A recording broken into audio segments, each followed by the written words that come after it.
All right, hello. My name is Jaden Jones. Today I'm going to be presenting Dark Skies Philosophy. So this reading argues that shifting our gaze from, the bright city lights and glowing screens in our faces to the natural night sky opens up a entirely different view of the world. And by simply just looking up, we can reconnect with the universe and rethink the pace in which we live in this culture and even the way that we understand ourselves. So I guess before we get into the nitty-gritty of everything, we have to first ask ourselves, what is the Dark Skies philosophy? So the Dark Skies movement focuses on reducing light pollution. But the author of this reading takes it a little bit further and turns it into a philosophy. The reading argues that instead of constantly staring at screens and reacting to the latest news that we see, we should try to look outward towards the stars. This shift sort of pulls us out of our ego-centered frame of thinking and places our gaze back inside of, the universe in which we come from. And it blends astronomy and media theory and, human meaning. And it sort of just reminded me that we're part of something bigger and older and more powerful than everything else that we see on a day-to-day basis. So one of the biggest points in the reading was the comparison between the hot gaze and the chill gaze. So the hot gaze describes kind of the world that we live in today. It's super fast and noisy and accelerated and all centered around our screens. You go to work, you're on a laptop, you're at home in bed, you're on your phone or watching TV. Whereas the chill gaze is the exact opposite. It's calm and reflective. And instead of staring inward or downward at your phone, it's more outward and towards the galaxy and cosmic things and deep space. And it sort of just cools us down, our tempers, our emotions, and shifts our ego to humility. And the author argues that the tension between the two gazes kind of defines modern life. So to go a little bit deeper on the hot gaze makes us feel like the center of everything, right? Our feeds are full of drama and political information, influencers, memes, etc. Our world is powered by artificial light and the electricity. Just living in Philadelphia, if you live here, you know that you never hear the sirens stop, you never hear the horn stop blaring, and we never seem to really get a break. So the hot gaze kind of reinforces the belief that our identities and our conflicts are the center of our universe. And so the chill gaze gives us the chance to step outside of all of that when we leave the city and we look toward the stars, and everything sort of just slows down around you. Telescopes are sort of like cool media. They don't really reflect an image back at us like our phones do. Instead, they point away and connect us to something else, cosmic. This perspective creates humility for us. It reminds us that we are one species on a small planet, and it sort of takes us away from our narcissistic view that we don't necessarily get the time to think a lot about, I don't think. So I thought that one of the most powerful concepts in the reading was the cosmic sublime. It's the feeling of awe that you experience when you are seeing the Milky Way under a truly dark night sky. The cosmic sublime overwhelms us with galaxies and star clusters, and instead of causing panic, it really produces wonder and maybe inspires creativity. And I liked how the author connected modern astronomy to ancient forms of wonder. And I think it helps us feel both small and also deeply connected at the same time. So I wanted to walk this back a little bit and quickly touch on some contemporary examples of both the hot and chill gaze. So we can see the hot gaze all over today's media and technology.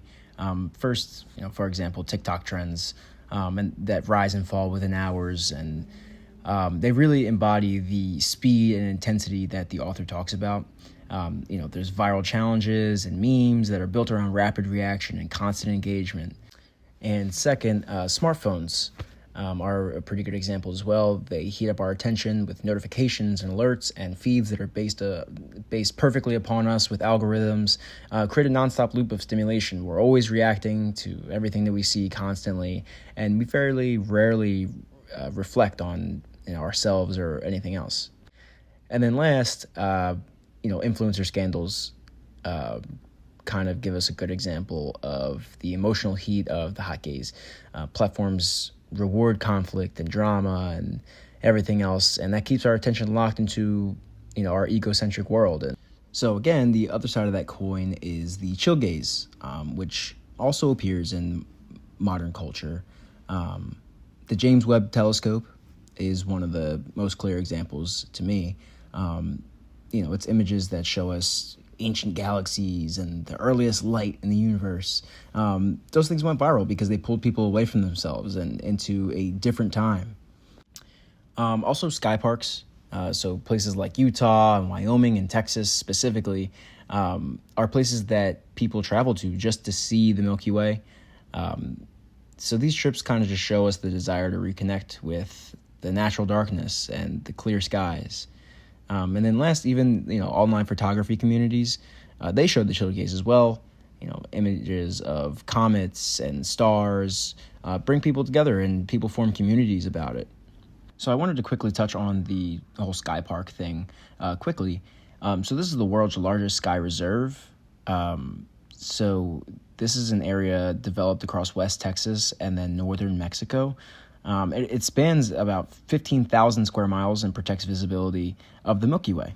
So outside of it just being good for us as humans to be able to step away and take a breath, dark skies also bring practical benefits.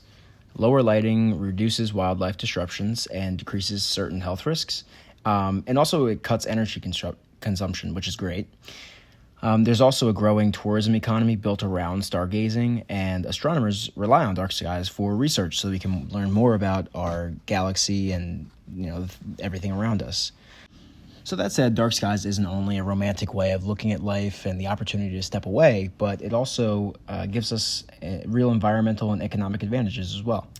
So the author argues that the chill gaze encourages a planetary narrative, and when you see Earth from the perspective of the universe, divisions like borders and race and nationalism feel a lot smaller.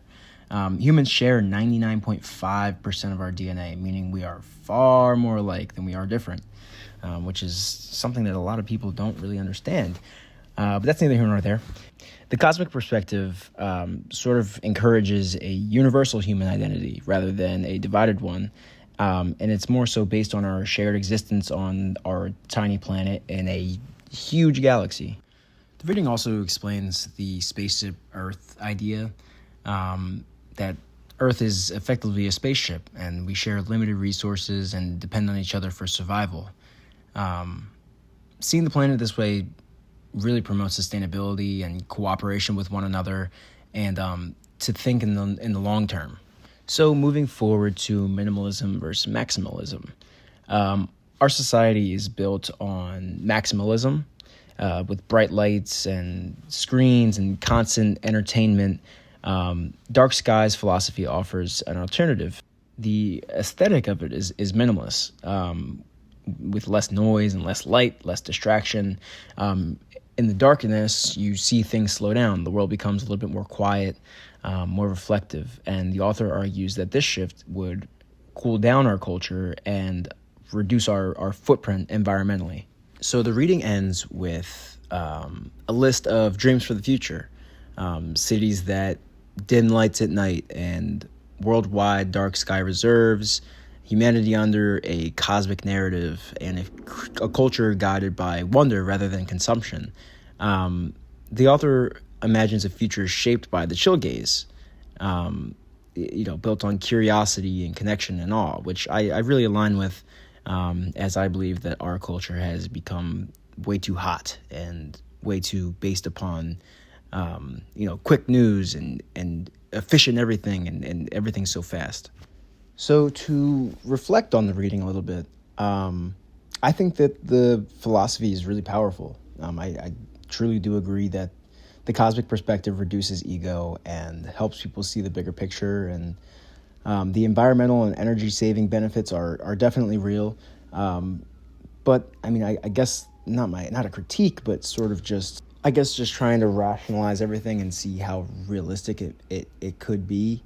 I think that expecting cities to dim lights and slow down technology give up the spectacle is a little unrealistic without incentive.